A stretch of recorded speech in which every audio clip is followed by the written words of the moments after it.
আসসালামু আলাইকুম পরানের ভাই বোন। দেখেন আমি আজকে রান্না দিয়ে শুরু করলাম। ভাত বসাই দিয়েছি, একটু মুরগির ঝোল বসাই দিয়েছি। আর এখানে আমার 3টা চুলা, সেটাও আপনাদেরকে একটু দেখিয়ে দিলাম। সামনে দেখা যাচ্ছে একটা সুড়ঙ্গ, মানে আমার রান্নাঘরের সাথে একটা সুড়ঙ্গ, সেটাও আপনাদেরকে দেখাইলাম। ভয়ঙ্কর সুড়ঙ্গ, ওখানে কিন্তু কোনো জানালা নাই, ওখানে একদম নিচ থেকে উপর পর্যন্ত খোলা, যে কোনো টাইমে আমার ঘরে চোর ঢুকতে পারে। যদিও একবার আমার ঘর চুরি হয়েছে। এই দেখেন পাতলা ঝোল মুরগির মাংস দিয়ে। এটা ছিল কক মুরগি একটা রান, আর সাথে ছোট ছোট কিছু, কিন্তু আপনাদেরকে শুধু রানটাই দেখাইলাম। এই দেখেন আমি কিভাবে পাতলা ঝোল করতেছি, যেহেতু বাচ্চার মুখে রুচি নেই তাই পাতলা ঝোল করছি আলু দিয়ে। আর ভাত, সিম্পল খানা আজকে। পাশাপাশি কিছু বাচ্চার জ্বর, এই কারণে কিছু টুকিটাকি বাজার আনছে। জ্বরের মুখে যা ভালো লাগে সেই ধরনের বাজার, ফল, মুরগি, মাছ এগুলো আনছে, সেগুলো আপনাদের মাঝে শেয়ার করব। আজকে আপনাদের সাথে কি বলবো, দেখেন ভিডিও করার সময় আমার আঙ্গুল চলে এসেছিলো সামনে।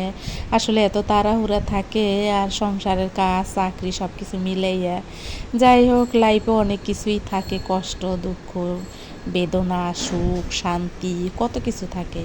আশেপাশে যারা আছে তারা কেউই আমার এই ইউটিউব চ্যানেলটাকে ভালো চোখে দেখে না।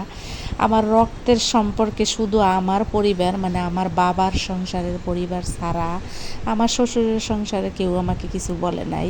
কিন্তু আমার বাবার পরিবার ছাড়া বাকি আর যত আমার বাবার ভাইয়েরা, ভাই বোনেরা, আমার বাবার ভাই বোনেরা আছে বা ভাই বোনের ছেলে মেয়েরা আছে, তারা কেউই ভালো চোখে দেখে না। এটা আমি ইউটিউব চালাই, আশেপাশের থেকে নানান ধরনের কথা আসে। আমি জানি না আপনারা এই ধরনের কথা কখনো শুনছেন কি না।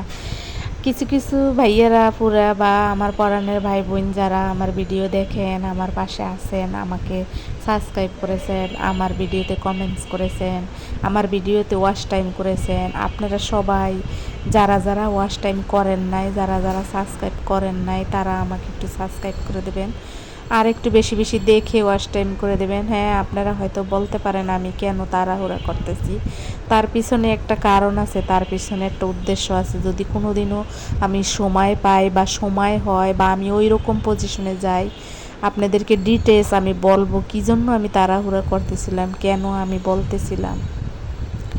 আমি জানি না আমার এই ইউটিউব চ্যানেলটা দাঁড় করাইতে করাইতে আমি কি দুনিয়া থেকে চলে যাব কি না, সেটাও আমি জানি না। তবে আমার যতটুকু আমার শরীর, মন, শারীরিক অবস্থা সব কিছু মিলেই আমি এগুলো আপনাদেরকে বানাই বলছি না।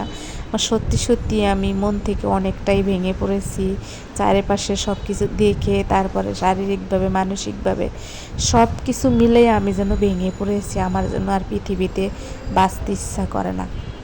এটা সত্যি আমার মন থেকে কওয়া, মনের কথা।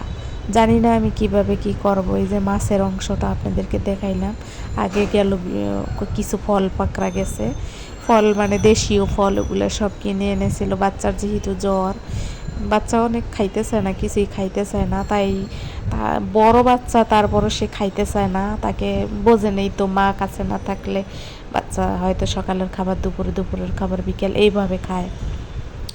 সবশেষে আমি আবার একটু আমার পিকচার দিছি যাতে আপনারা আমাকে চিনতে পারেন, আমি পরিচিত থাকি। আল্লাহ হাফেজ, সবাই ভালো থাকবেন, চ্যানেলটা সাবস্ক্রাইব করে দেবেন।